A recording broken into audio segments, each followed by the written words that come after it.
अपना टॉपिक रहेगा आज का अर्थवाम। आपके सिलेबस के हिसाब से पहला ये एनिमल है केचुआ। आप लोग अपने नोट्स पूरे बनाना और मेरी टीचिंग में आपको क्वेश्चन बताते जाऊंगा कि किस पॉइंट पर कहाँ प्रश्न बनता है, क्वेश्चन बनता है।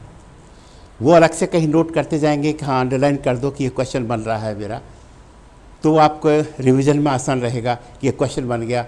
या ड्यूरिंग टीचिंग में आपको बताऊंगा कि इस टॉपिक पर क्वेश्चन किस ढंग से आते हैं या कौन से आ चुके या क्वेश्चन कैसे बनेगा। ये बहुत ज़रूरी है क्योंकि रूटीन कोचिंग तो है नहीं, ये तो एग्जामिनेशन बेस्ड है। आपको ये पता होना चाहिए कि जो टॉपिक आप पढ़ रहे हैं उसमें किस ढंग से क्वेश्चन बनता है और क्वेश्चन कैसे आ चुका है, ये मेन चीज़ है। अब जैसे अर्थफॉर्म पे ही क्वेश्चन आ गया कि हम इसको केचुआ अर्थफॉर्म क्यों कहते हैं। सिंपल सा प्रश्न है। मैं आपको एका दिन तो मेरे हिसाब से आपको ढालूंगा, हिलाऊंगा कि हाँ why we call it earth form, कोई और नाम क्यों रख दिया। कम आउट, मेरे से क्या छुपेगा, आप फ्रेंकली बोलो। आज नहीं तो कल सबकी गहराई पता लग जाएगी मुझे कौन कितना पानी में है। उसी हिसाब से मैं आपको टैकल करूंगा। फिर बोलिए। अर्थ की मिट्टी में रहता है, तो जो अर्थ की मिट्टी में रहेगा उसको अर्थफॉर्म कह देंगे। अर्थ में तो बहुत सारे रहते हैं, सारे तो अर्थफॉर्म नहीं। वेरी गुड, आपने अटेम्प्ट किया, बहुत अच्छी बात है। और बताओ बेटे। मैं अगर किसान की हेल्प करूंगा तो या कोई और एनिमल करेगा तो उसका अर्थफॉर्म कह देंगे, नहीं ना। ऐसे बहुत सारे एनिमल्स हैं जो किसानों की हेल्प करते हैं, तो उसका अर्थफॉर्म क्यों कहा। अच्छा, तो चूहा भी बिल बना कर रहता है, उसका अर्थफॉर्म तो नहीं कहा, या चूहा वार में नहीं कहा उसको। What is reason. आप सोचो थोड़ा सा, ये देखिए ये सोच डेवलप करनी पड़ेगी आपको।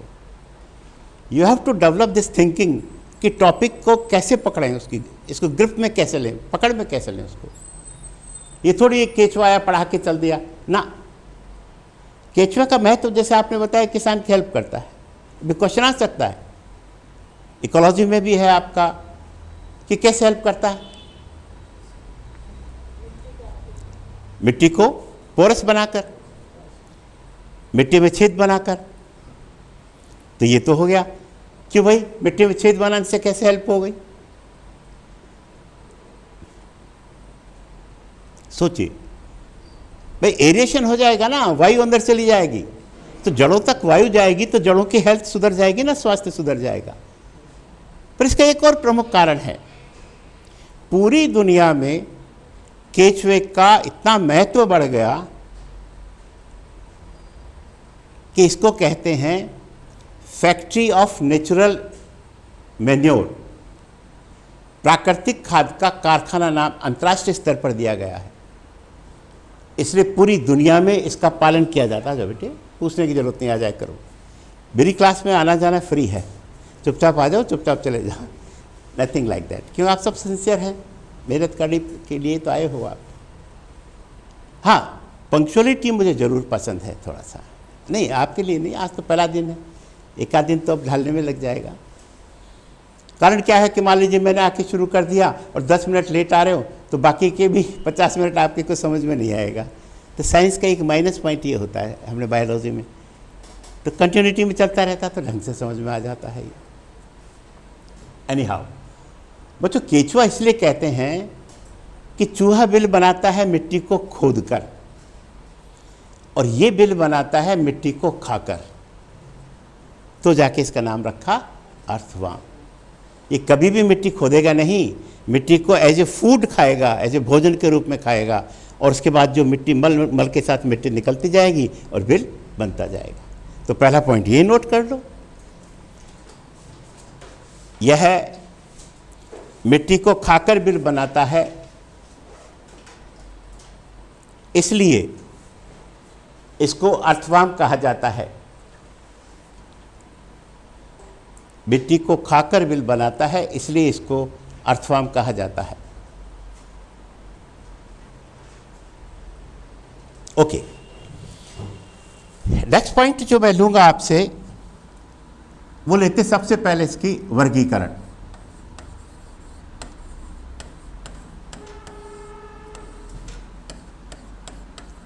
क्लासिफिकेशन, बड़े एनिमल किंगडम में इसका स्थान कहाँ है? क्लासिफिकेशन। या इसको थोड़ा सा टेक्निकली मैं बात करूं तो इसका टैक्सोनॉमिक स्टेटस क्या है, वर्गीकरण में इसकी क्या स्थिति है, वो किस में आएगा? क्लासिफिकेशन में। तो जैसे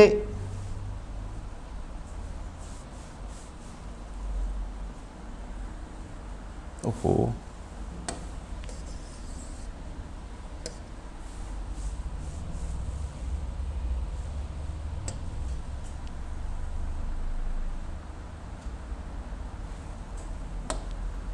सबसे पहले अपन इसका लेंगे, किंगडम से शुरू कर दो। चलो, किंगडम।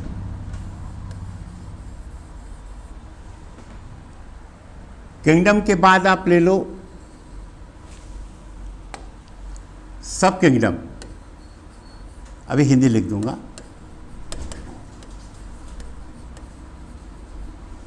सब किंगडम के बाद फाइलम, ये क्या हो गया?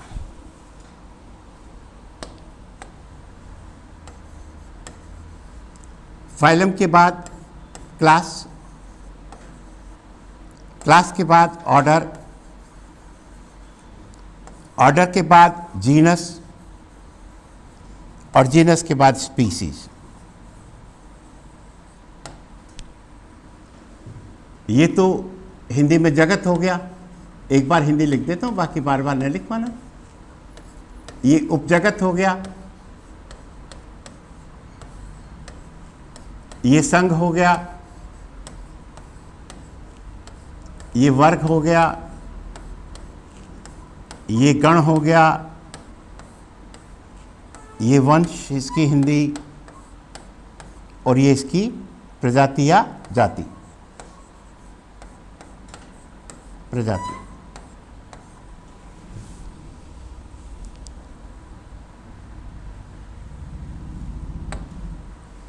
अब इसका संघ कौन है? नॉन कोडेटा। भाई दो ही तो जगत हैं, एक कोडेटा दूसरा नॉन कोडेटा। ये कौन हो गया? नॉन कोडेटा।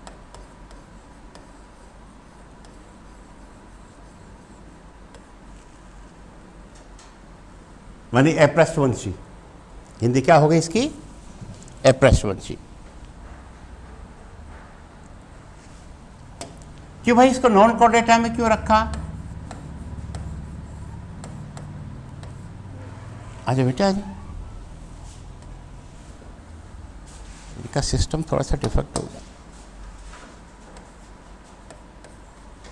अपृष्ठवंशी,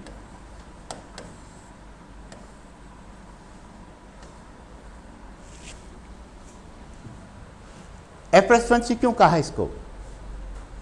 भाई ये तो वर्गीकरण पढ़ाएंगे, नॉर्मली मैं वर्गीकरण से शुरू करता हूँ पढ़ाना, पर वो टॉपिक कितना मुश्किल इसलिए लगता है बच्चों को, आप लोगों को 9th में 10th में कहीं पढ़ाते नहीं स्कूल में, तो एकदम से ऐसा लगता है क्या पहाड़ टूट पड़ा हो, और लंबा भी बहुत है। तो वहाँ तो ये क्लियर हो जाता कोडेटा नॉन कोडेटा में। इसको नॉन कोडेटा, कोडेटा का पहला कैरेक्टर क्या है?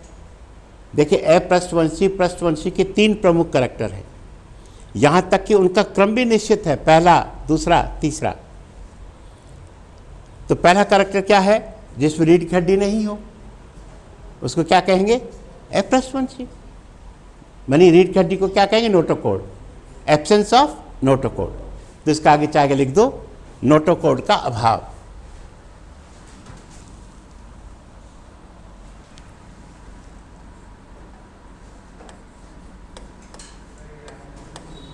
ये ऐसे चलता रहे, कैसे काम चलेगा मेरा?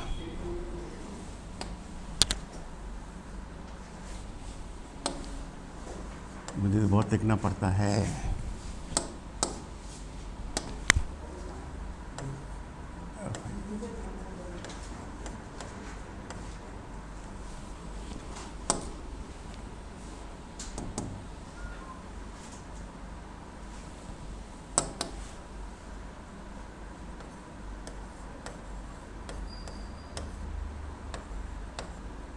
नोटोकॉर्ड का अभाव। क्या है इसमें?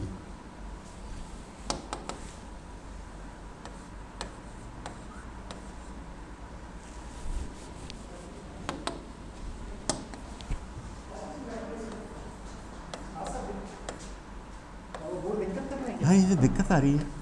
ये लिखते ही आगे नीचे हो जाते हैं।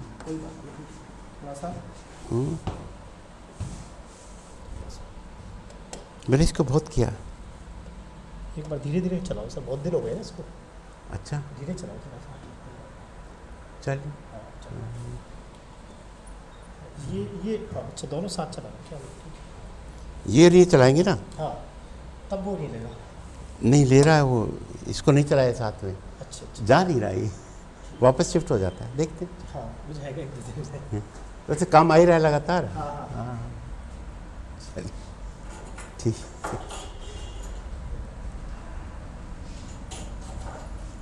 ओके, अब यहाँ ये कंसेप्ट हम लागू नहीं करेंगे क्योंकि आपके लेवल से ये ज़्यादा है। तो फाइलम पे आ जाओ। फाइलम क्या है? ये एनिलिडा।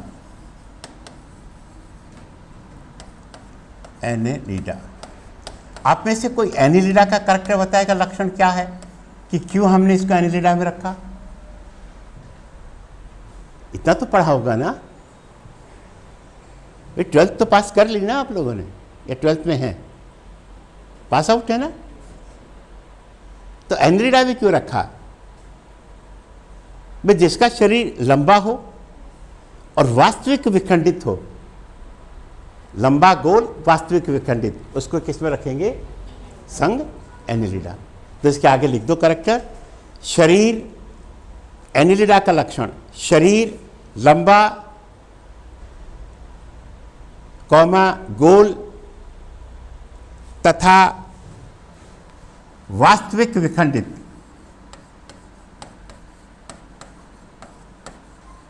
वास्तविक विखंडित।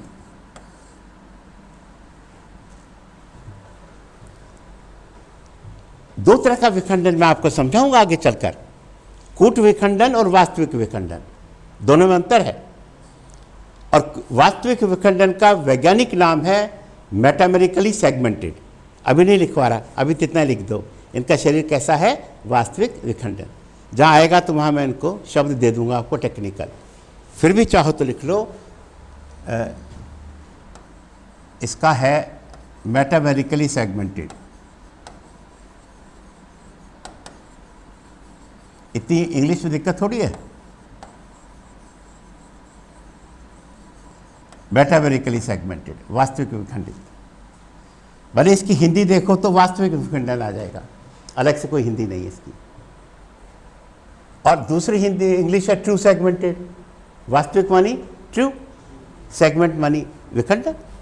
ओके, अब इसकी क्लास कौन है? क्लास है इसकी ओलिगोकीटा। अभी हिंदी लिखता हूं इसकी, ये लिख चुके आप?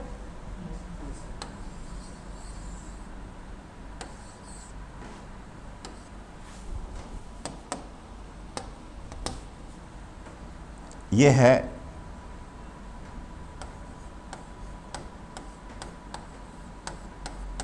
ओलिगोकीटा। ओलिगो मानी कुछ, और कीटा आएगा सीटा। यहां भी पढ़ाएंगे अपन सीटा। सीटा कौन है? केचुए के गमनांग है। तो यहां सीटा की संख्या कम है, तो इसका लक्षण क्या है? कम सीटी। बहुवचन सीटी हो गया ना, लेस सीटी। ओलिगो मानी कुछ, कम। अब इसका ऑर्डर है ओपिस्थोपोरा। ये क्वेश्चन आ चुका है बच्चों, ओपिस्थोपोरा। इसको गण ओपिस्थोपोरा में क्यों रखा गया? ऐसे छोटे छोटे क्वेश्चन आ जाते हैं ना, आप लोग इसको सिंपल है पर पढ़ के नहीं जाते, ध्यान नहीं देते तो क्वेश्चन छूट जाता है। क्योंकि अभी आपने जिक्र किया ना कि बिल बना कर रहता है, कि मिट्टी में बिल बना कर रहता है, इसलिए इसको क्या कहा, ओपिस्थोपोरा। तो इसको, इसका हिंदी तो वही आएगा, ओपिस्थोपोरा। धीरे धीरे आदत पड़ जाएगी आपको इंग्लिश की, पर एक बार लिख देता हूँ ओपिस्थोपोरा, और इसके आगे लिख दो यह मिट्टी में बिल बनाकर रहता है। ओपिस्थोपोरा का कारण क्या रहा, लक्षण क्या रहा, मिट्टी में बिल बनाकर रहता है। ओके, इसका वंश है फेरेटिमा।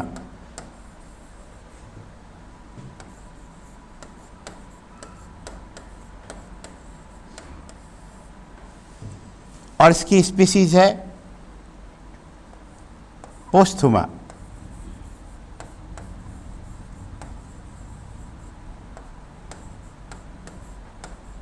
पोस्थुमा, फर्टिमा पोस्थुमा, ये इसका वैज्ञानिक नाम हुआ। और वर्गीकरण में आपको पढ़ाएंगे फर्टिमा पोस्थुमा में ये है इसका जीनस, इसको कैपिटल लेटर से शुरू करते हैं, और प्रजाति के नाम को, स्पीसीज के नाम को हमेशा छोटे अक्षर से शुरू करते हैं। एक बात आगे लिखवाऊंगा द्विनाम पद्धति में या त्रिनाम पद्धति में आपको, पर विशेषता क्या है, इन दोनों को अलग अलग अंडरलाइन करना पड़ेगा। या तो टेढ़े अक्षरों में लिखो इटैलिक्स में, तो हाथ से टेढ़े अक्षर तो लिख नहीं पाएंगे, तो उसका ऑल्टरनेटिव क्या है, विकल्प क्या है, अंडरलाइन सेपरेटली। तो फर्टिमा पोस्थुमा, जब कभी ज़ूलॉजी या बॉटनी में वैज्ञानिक नाम लिखो, नाम रखो, याद रखो दोनों को अलग से अंडरलाइन करना है। जीनस को कैपिटल अक्षर से और स्पीसीज को छोटे अक्षर से शुरू करना है। आप कहोगे हिंदी में तो ऐसा है ही नहीं। भाई हिंदी में ये नियम थोड़े लागू होंगे, ये तो अपने हिसाब से हिंदी बना दी अपन ने।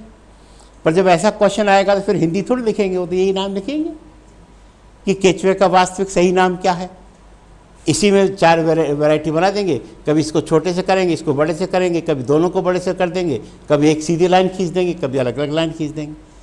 इस तरह से क्वेश्चन बनता है, खूब क्वेश्चन आया हुआ है इस तरह से वैज्ञानिक नाम पर। द्विनाम पद्धति पर करीब करीब एक क्वेश्चन आ जाता है ये है। तो ये कौन है, इसकी वर्गीकरण, सिस्टमेटिक पोजीशन मानी क्लासिफिकेशन। समझ में आया कारण सहित किसको क्यों कहा रखा, समझ में आ रहा है ना सारा आपको। ओके, अब अगला पॉइंट अपन लेते हैं इसका,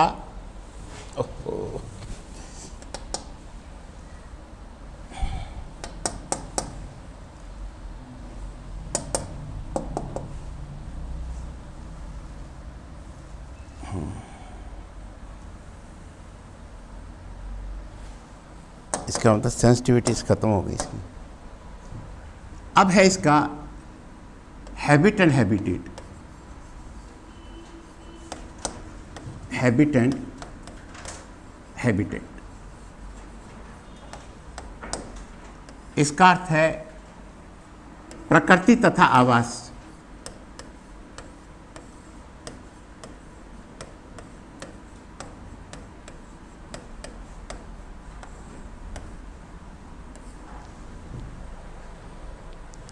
क्या जैसलमेर में केचुआ मिल जाएगा?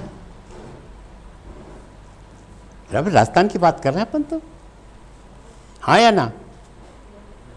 नहीं, जैसलमेर देखा है, बाड़मेर नाम सुना, वेस्टर्न राजस्थान, क्या वहाँ केचुए मिलते हैं? अच्छा नहीं, जयपुर में मिलते हैं? क्या बात है। जैसे एक बार क्वेश्चन आया, एक विद्यार्थी को अमीबा लाने को कहा गया। अमीबा मानी डायरेक्ट नहीं है पर वर्गीकरण में तो है ना, तो वो कहाँ से लाएगा? 4 चॉइस, जलाशय की में कहीं से भी जल संग्रह कर लेगा। अमीबा कौन है? जलीय प्राणी। जलाशय की ऊपरी सतह से जल संग्रह करेगा, जलाशय की मध्य सतह से जल संग्रह करेगा, जलाशय की तली से संग्रह करेगा, वो किसी खेत में जाकर अमीबा इकट्ठा करेगा। ऐसी चॉइस आते हैं, ऐसे क्वेश्चन आते हैं। आवश्यक नहीं है कि आपको कोई मुश्किल डिफिकल्ट क्वेश्चन आए, बिल्कुल सिंपल से क्वेश्चन आते हैं। जितना सिंपल क्वेश्चन है बच्चे उस पर ध्यान ही नहीं देते, वो सब गलत करके आते। मेरा अनुभव ये कह रहा है। तो हर छोटी बात को गौर करो। साइंस का मतलब आपका जो ऑब्जर्वेशन है ना, that should be very sharp. छोटी छोटी बात पे क्वेश्चन बन जाते, ये आपको प्रैक्टिस डेवलप करनी है आपको। तो केचुआ कहाँ मिलेगा? है तो ये थलीय। अब थलीय माने जमीन में मिलेगा। किस जमीन में मिलेगा? क्या जैसलमेर की जमीन में मिलेगा? ना, उस नम मिट्टी में मिलेगा जहां ह्यूमस की बहुलता होती है। ह्यूमस मानी सड़े गले पदार्थों को क्या कहते हैं? ह्यूमस कहते हैं। तो जैसलमेर में तो नम मिट्टी है ही नहीं, सूखा बालू है, वहां ह्यूमस भी नहीं है, तो केचुआ नहीं मिलेगा। भाई हैबिटेट पे क्वेश्चन आ सकता है ना, आवास पे, कि केचुआ किन स्थानों में मिलता है, 4 चॉइस दे देंगे आपको। तो जहां ऐसी मिट्टी मिलेगी नम और ह्यूमस युक्त मिट्टी में ये मिलता है। तो पहला पॉइंट लिखिएगा, यह एक थलीय प्राणी है जो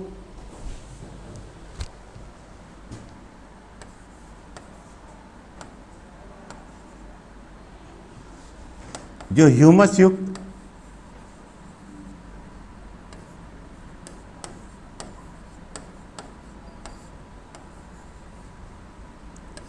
युक्त नम मिट्टी में पाया जाता है।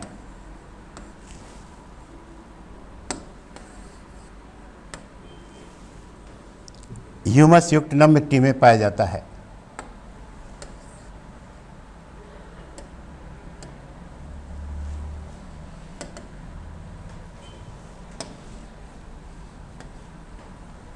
कंटिन्यू। सड़े गले कार्बनिक पदार्थों को ह्यूमस कहते हैं।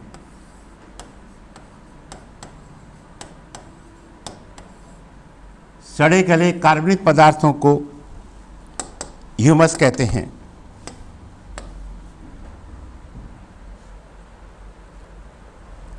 नेक्स्ट पॉइंट, अभी दिन में मिलता है कि रात में मिलता है, संध्याचर में, सायंकाल में मिलता है? यह रात्रिचर प्राणी है। क्यों? दिन भर बिलों में रहेगा और रात में भी बिलों से बाहर निकलेगा, पर हमेशा नहीं मिलता। वर्षा काल में रात्रि के समय बिलों से बाहर निकलता है। तो लिखिए, यह मिट्टी में 1 से 1.5 फीट गहरे बिलों में निवास करता है। 1 से 1.5 फीट गहरे बिलों में निवास करता है। इस प्रकार यह एक बिलचारी प्राणी है।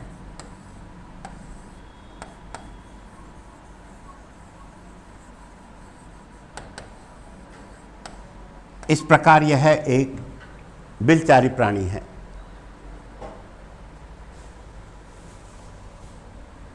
नेक्स्ट पॉइंट, यह रात्रिचर प्राणी है।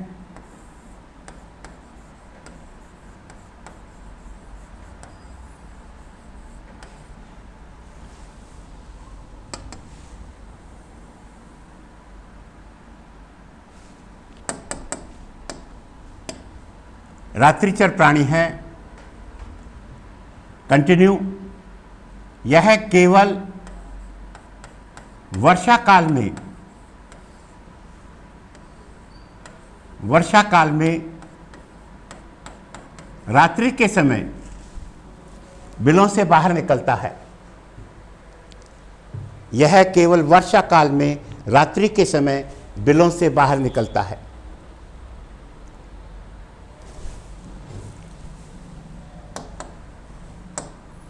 नेक्स्ट पॉइंट, और मैं इसको काफ़ी इंपॉर्टेंट पॉइंट, कई बार क्वेश्चन आ गया, ये फिर आ सकता है। भाई इसका भोजन क्या है? ह्यूमस युक्त मिट्टी। तो जो प्राणी मिट्टी को, ह्यूमस युक्त मिट्टी को खाएंगे उसको क्या कहेंगे? उसका वैज्ञानिक नाम क्या है?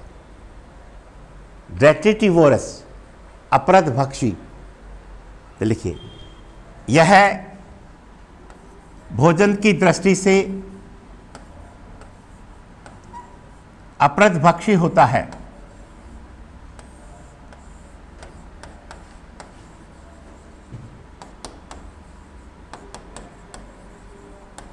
अपरदभक्षी होता है।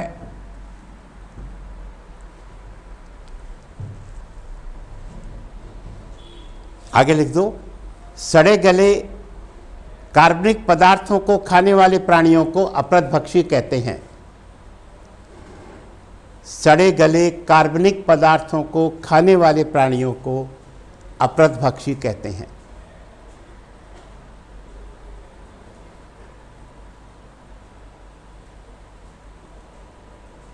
सड़े गले कार्बनिक पदार्थों को खाने वाले प्राणियों को अपरदभक्षी कहते हैं, डेट्रिटिवोरस।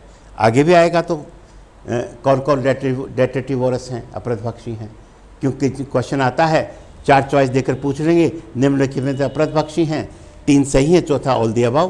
तो जब तक सारे नहीं आएंगे तब तक आप जवाब नहीं दे पाओगे ना। तो केचुआ कौन है? अपरदभक्षी। अच्छा क्वेश्चन है। नेक्स्ट पॉइंट, अपन क्या डील कर रहे हैं? प्रकृति तथा आवास। और क्या लिख सकते हैं इसमें? इसकी प्रकृति और क्या है?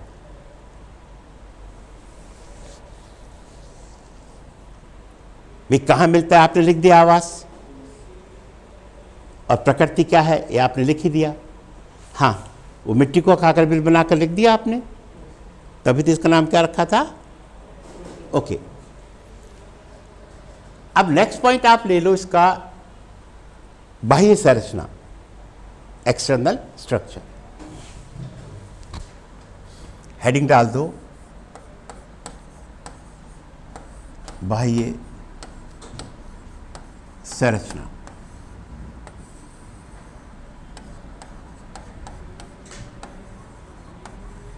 एक्सटर्नल स्ट्रक्चर,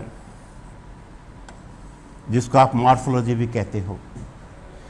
देखिए, केचुए की विशेषता क्या है बच्चों, कि केचुए में जो क्वेश्चन आते हैं ज़्यादातर खंडों की संख्या पर आधारित आते हैं, कि केचुए में कितने खंड हैं। आपने लिखा ना कि ये वास्तविक विखंडन है। फिर क्वेश्चन आया हुआ है कि किन खंडों को क्लाइटलम कहते हैं, प्रथम खंड का नाम क्या है, अंतिम खंड का नाम क्या है।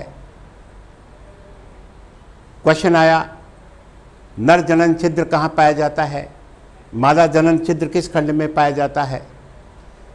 एक अच्छा क्वेश्चन है बुक वेरिएशन, जूलॉजी में बुक वेरिएशन बहुत आते हैं। आप जज नहीं कर पाओगे कि किसको सही करके आए तो क्वेश्चन मिल जाएंगे, नहीं नेगेटिव मार्किंग हो जाएगी। तो प्रस्थरंध्र कहाँ से पाए जाते हैं, काफ़ी बुक वेरिएशन।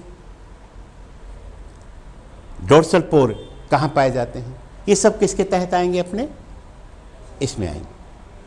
ओके,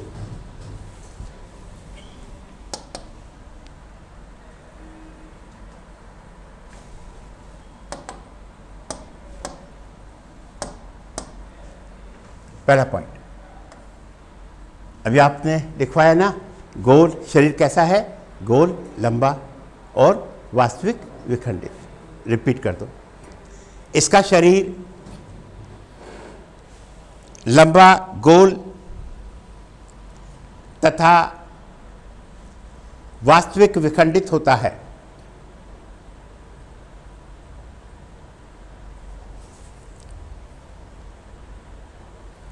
वास्तविक विखंडित होता है।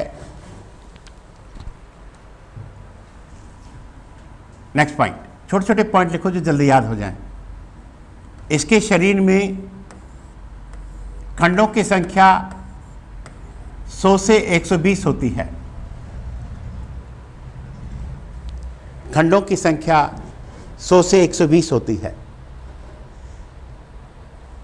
यहां एक और अच्छी चीज आपको मैं जानकारी दूं, वास्तविक विखंडन की विशेषता क्या है, आगे लिखवा दूंगा कि इनमें खंडों की संख्या निश्चित होती है, जबकि कूट विखंडन में खंडों की संख्या बदलती रहती है, बढ़ती रहती है। पर आपके दिमाग में आएगा एक तरफ तो मैं लिखवाऊंगा कि खंडों की संख्या निश्चित है और उधर कह रहा हूं 100 से 120 होती। इसका अर्थ यह है अगर किसी केचुए में 100 खंड हैं तो जीवन पर्यंत उसमें 100 खंड ही रहेंगे। अगर किसी में 120 हैं तो जीवन पर्यंत 120 ही रहेंगे। ये नहीं कि शुरू में 100 हैं तो 120 हो जाएंगे ना, खंडों की संख्या तो निश्चित होती है। तो इसी में लिख लो, इनके शरीर में जीवन पर्यंत खंडों की संख्या निश्चित रहती है।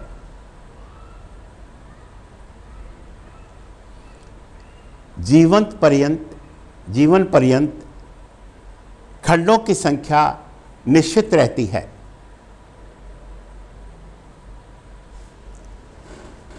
नेक्स्ट पॉइंट, अब कभी केचुआ देखा हो तो उसका रंग कैसा है? हल्का भूरा। कभी सोचा हल्का भूरा क्यों है? सुंदर दिखे इसलिए? नहीं।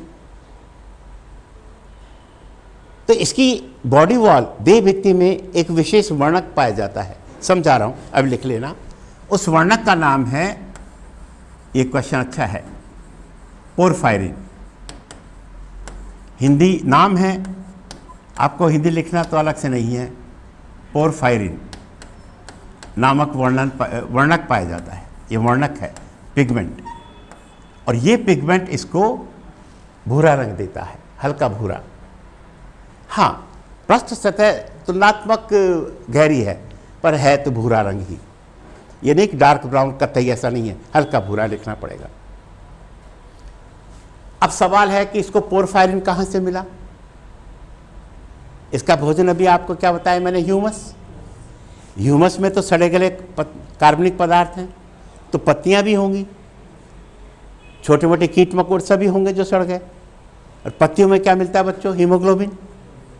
और उस ह्यूमस में स्थित हीमोग्लोबिन से, हीमोग्लोबिन में क्या पाया जाता है?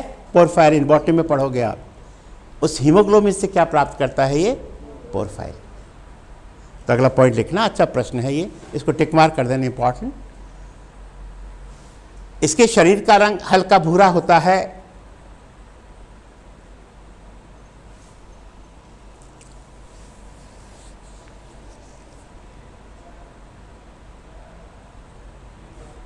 कंटिन्यू।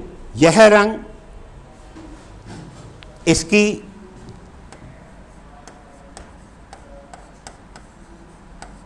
देह भित्ति में पाए जाने वाले पोरफायरिन वर्णक के कारण होता है। इसकी देह भित्ति में पाए जाने वाले पोरफायरिन वर्णक के कारण होता है। यह क्वेश्चन आता है वर्णक वाला।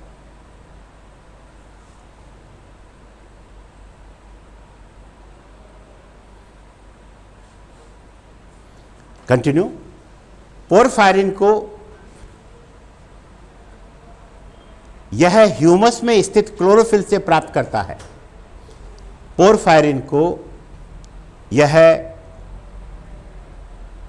ह्यूमस में स्थित पर्णहरित क्लोरोफिल से प्राप्त करता है। क्लोरोफिल, पर्णहरित, ह्यूमस में स्थित क्लोरोफिल से प्राप्त करता है। क्लियर हो गया? अब सवाल उठा, ये रंग क्यों आया इसका? अच्छा लगे या कोई विशेष कारण है, कोई वैज्ञानिक कारण है? है वैज्ञानिक कारण, लिखिएगा। यह पोरफायरिन इसकी पैराबैंगनी किरणों से सुरक्षा करता है। UV rays. यह पोरफायरिन इसकी पैराबैंगनी किरणों से सुरक्षा करता है।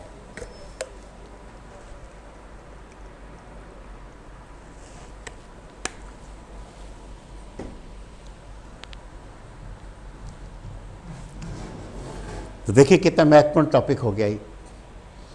मैंने, क्योंकि बाहर निकलेगा, नहीं भी निकलेगा तो यूवी रेज जो है मिट्टी के अंदर तक जाती, गहराई तक, तो उसकी सुरक्षा करनी पड़ेगी, नहीं तो ये नष्ट हो जाएगा। अपने को अगर पैराबैंगनी किरणें ज़्यादा मिलें तो अपनी त्वचा का कैंसर हो जाएगा।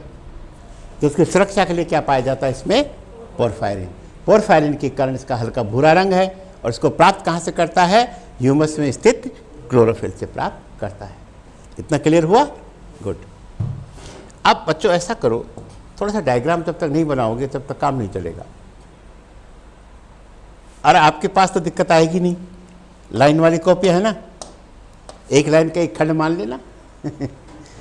तो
ये पहला, दूसरा,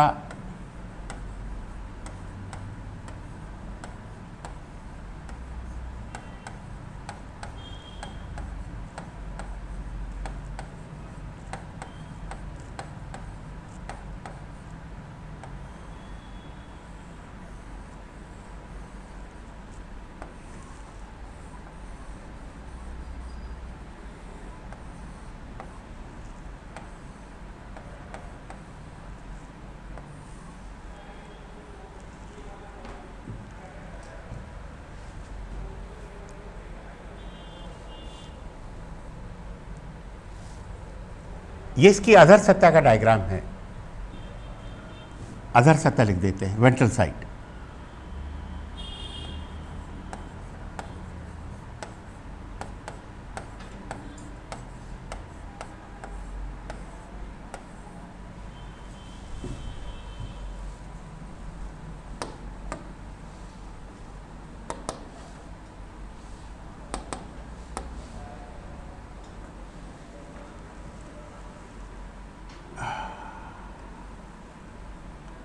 ये रंग दिखता है क्या लाल?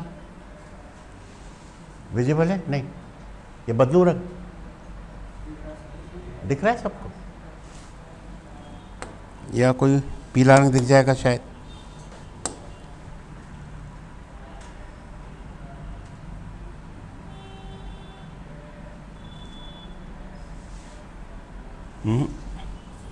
इनके रंग एक्चुअली बोर्ड के खराब हो गए। पहले बहुत ब्राइट रंग आते थे।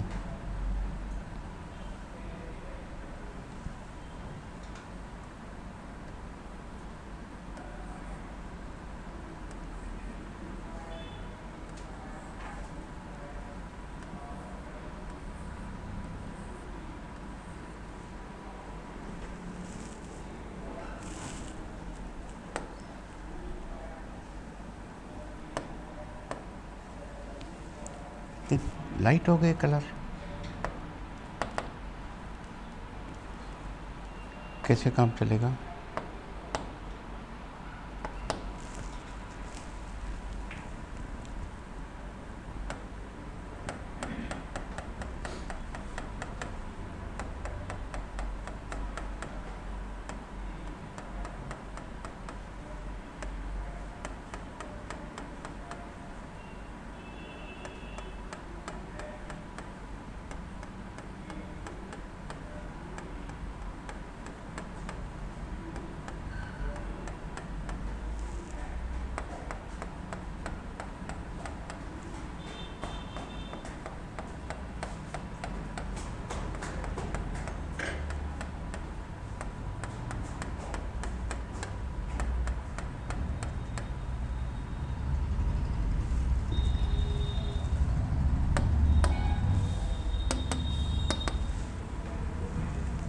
ये सबसे आगे है।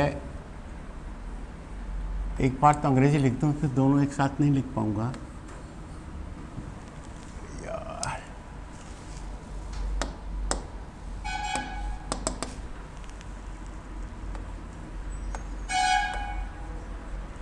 Prostomium,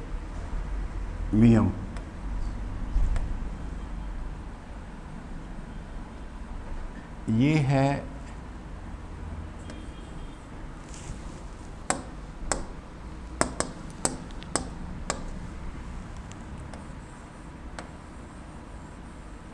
peristomium.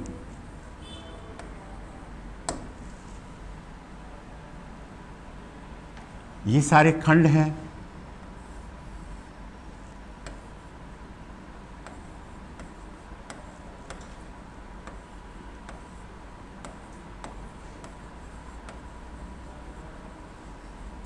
सेगमेंट्स,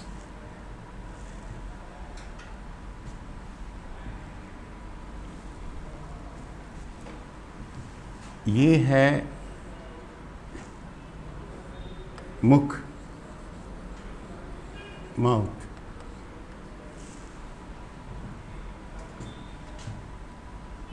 ये भाग है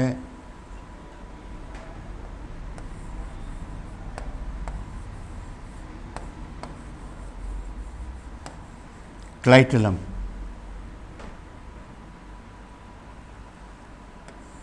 ये हैं, अभी मैं सारी अंग्रेजी लिख रहा हूँ, हिंदी लिखवा दूंगा। इस पर मैथिकल पोर्स,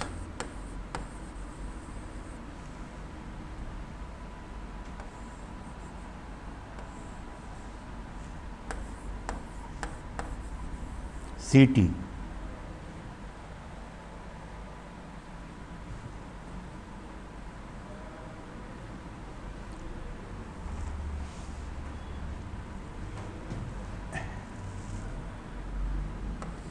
ये है, ये जो लाइनें हैं intersegmental grooves, inter segmental grooves, अंतराखंडीय खांच।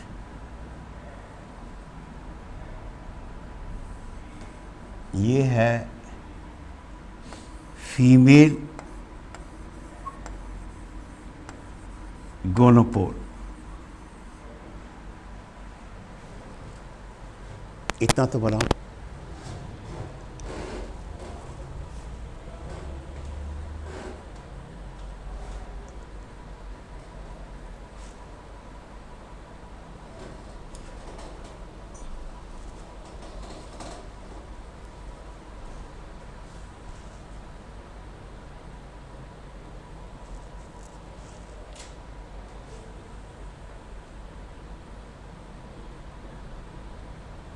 जब मैं लिखवाऊंगा ना उस समय इनकी सबकी हिंदी लिखवा दूंगा, है ना, क्योंकि डायग्राम में तो फिर गिचमिच हो जाएगा हिंदी इंग्लिश सब मिलाकर, तो समझ में नहीं आएगा, स्पेस कम रहता ना।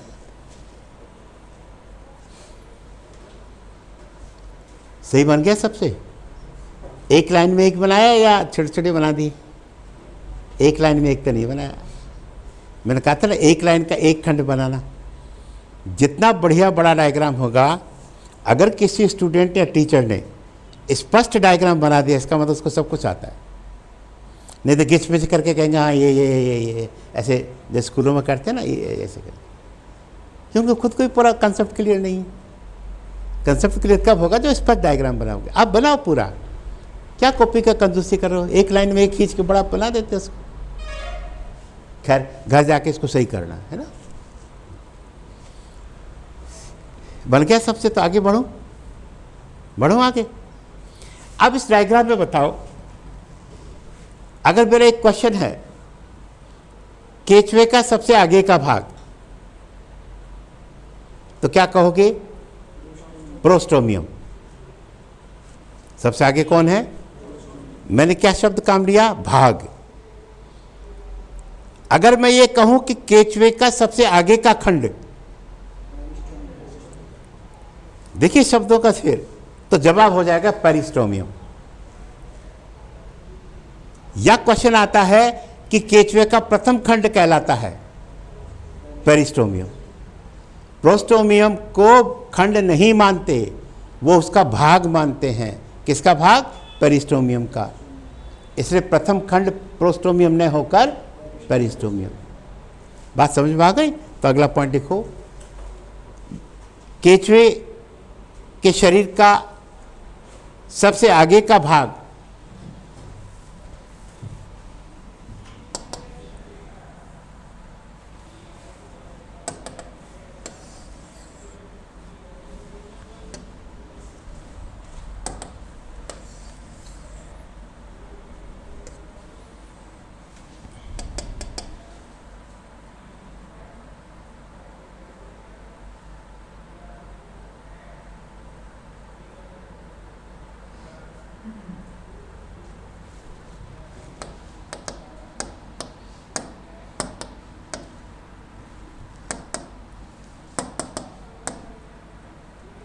सेट हो जाए यार।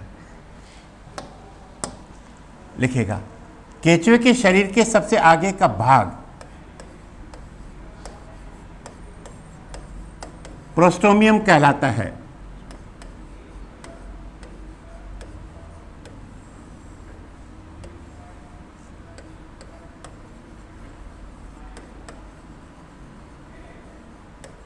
कंटिन्यू। प्रोस्टोमियम को खंड नहीं माना जाता। इस प्रोस्टोमियम को खंड नहीं माना जाता है।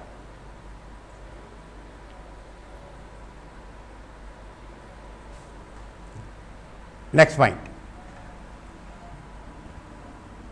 केचुए के शरीर के प्रथम खंड को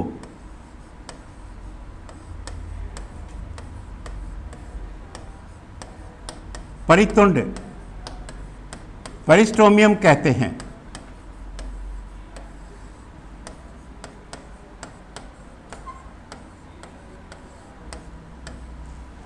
पेरिस्टोमियम कहते हैं। प्रथम खंड को पेरिस्टोमियम कहते हैं। Next point, listen. अब खंडों के बीच में खांच है। इन खांच का नाम आपने क्या लिखा अंग्रेजी में? इंटरसेगमेंटल ग्रूव, अंतराखंडीय खांच। तो लिखिए खंडों के मध्य अनुप्रस्थ खांच पाई जाती है। अनुप्रस्थ मानी ट्रांसवर्स, जिनको अंतराखंडीय खांच कहते हैं। इंटरसेगमेंटल ग्रूव, जिनको अंतराखंडीय खांच कहते हैं।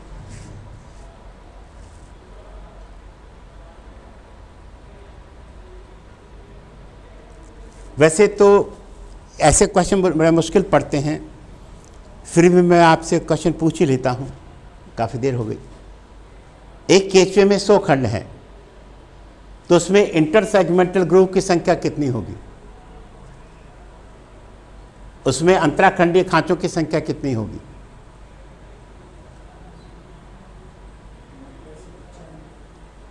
सौ खंड बताए बेटे। जब मैंने खंड 100 बता दिए तो आप वेरिएशन क्यों दे रहे हो बेटे? एक ही खंड नंबर आना चाहिए ना। फिर तो अगर मैं 100 से 120 कहूँ तो आप ये कह दो, पर मैं तो 100 ही कह रहा हूँ ना। नहीं, अरे 99, एक कम, एक कम होगी ना। अगर 100 अरे बेटे, अगर ये मैं ऐसा करूं, ये 2 3 4, 1 2 3 4 5 6 7 8 9, ये 10 बना दिए। 10 खंड हैं, तो 10 खंड में कितनी खांच है? एक कम। तो 100 पूछे तो 99, 120 पूछे तो 119 है। क्या सिंपल सा क्वेश्चन है, पर क्योंकि कभी सुना नहीं से गड़बड़ हो जाती है आपको। ये हम चाहते कि सिंपल चीज़ें आपको क्लियर करवा दूं मैं आपको। ये मैं छोटी छोटी बातें हैं। अरे यार, इरेजर,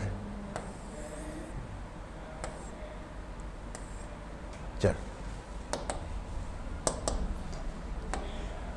तो अंतरखंडीय खांच समझ में आ गया। अब गौर करो, 14, 15, 16 खंड रूपांतरित हो गए और रूपांतरित होकर क्या बना दिया? क्लाइटेलम। तो लिखिएगा अगला पॉइंट, केचुए के 14th, 15th तथा 16th खंड, 3 खंड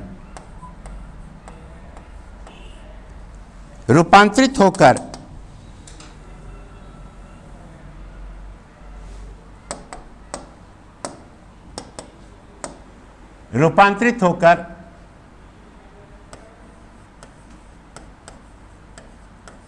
क्लाइटेलम पर्याणिका, क्लाइटेलम का निर्माण करते हैं।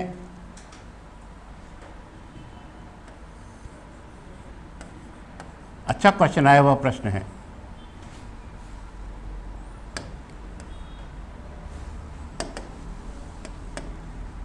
इस क्लाइटेलम को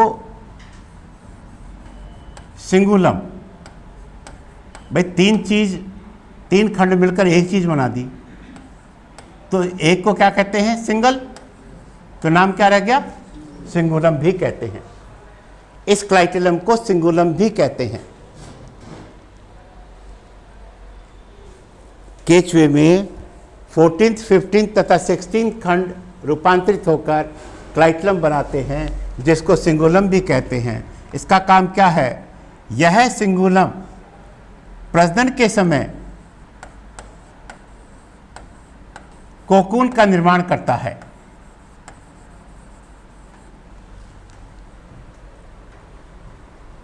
प्रजनन के समय कोकून का निर्माण करता है।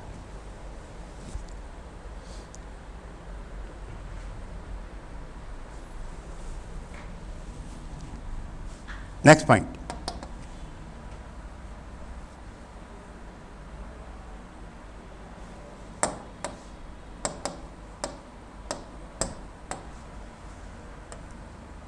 केचुए के अंतिम खंड को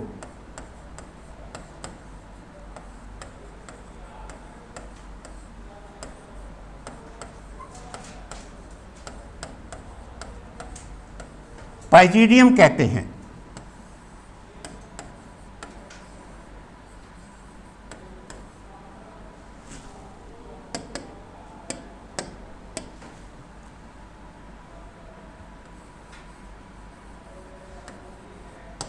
पाइजीडियम कहते हैं। अब यह संख्या नहीं दी मैंने, क्यों? अंतिम खंड 100वां भी हो सकता है, 120वां भी हो सकता है। तो बजाय संख्या देने के अपन ने क्या लिखा? अंतिम खंड। जो भी अंतिम खंड होगा उसका नाम क्या होगा? पाइजीडियम। तो लिखिएगा, जारी रखिए इसी पॉइंट को। इस खंड को अनल खंड भी कहते हैं।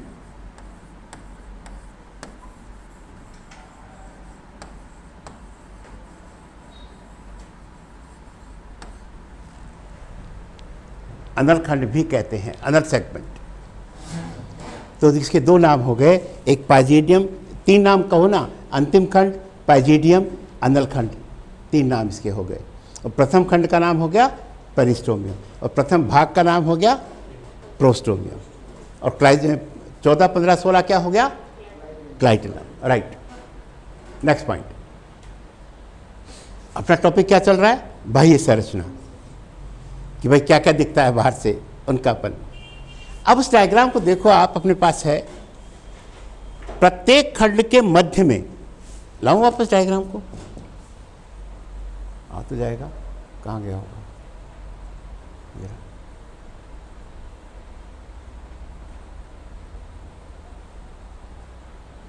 प्रत्येक खंड के मध्य में, अरे यार नाराज क्यों हो रहा है? ऊपर आए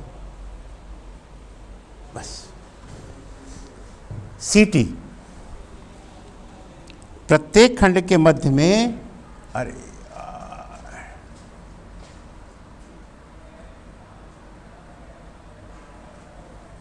चल रहा है क्या? नहीं चल रहा, अब तो सेट हो गया। वो क्या है, थोड़ा सा पुराना हो गया। इसके रंग डल हो गए। हाँ नहीं, रंग तो चेंज हो जाएगा, ब्लैक कर देंगे जैसा चाहेंगे वैसा। नहीं, लाल पीले वगैरह सब हाँ वो चेंज हो जाएंगे सर। हो जाएंगे? हाँ हाँ, हमने कलर आज दूसरा ले लिया, कल से ब्लैक ले लूँगा, ब्लैक पे अच्छा ठीक है। तो हो गया कि टाइम हो गया? चलो कल कर, चलिए ठीक है। इतना आज पहला दिन है। आई होप सो मेरा बोलना, मेरा लिखना सब समझ में आ रहा होगा। आप लिख पा रहे हैं ढंग से। स्पीड थोड़ी सी 19 बढ़ाएंगे, देखो बुरा न मानना, क्योंकि सिलेबस अपना लेंदी है। और आज पहला दिन था, थोड़ा सा स्पीड कम रखी। अब आप आगे केचुआ पढ़ कर आना, जो भी बुक हो आपसे, जो किताब उपलब्ध हो, एक बार पढ़ के आ जाना। उसमें गलत है कि सही है वो मैं संभाल लूँगा, आप तो उसको पढ़ कर आना, इसके आगे का पढ़ कर आना। अभी मार्फोलॉजी चलेगी, मार्फोलॉजी में क्या आएंगे, छिद्र आएंगे, कौन कौन से छिद्र हैं, उससे बहुत अच्छे क्वेश्चन बनते हैं। उसके बाद मार्फोलॉजी के बाद क्या कहें, बॉडी वॉल, देह भित्ति, तो देह भित्ति की संरचना लेंगे। देह भित्ति के बाद अंदर पहुंच जाएंगे। जितने अपने सिस्टम, इसके पास भी वही सिस्टम है, एक एक सिस्टम को अपन डील करेंगे। मैंने मिनिमम एक क्वेश्चन तो गारंटी है इसमें, 2 भी आ जाए कोई बड़ी बात नहीं, क्योंकि सिलेबस को डिस्ट्रीब्यूट करना पड़ता है ना। पर एक तो गारंटी से मानो, लिखवा लो, और जो मैं पढ़ा दूंगा उसके बाहर आपके पास नहीं जाएगा, ये भी कहीं नोट कर लेना।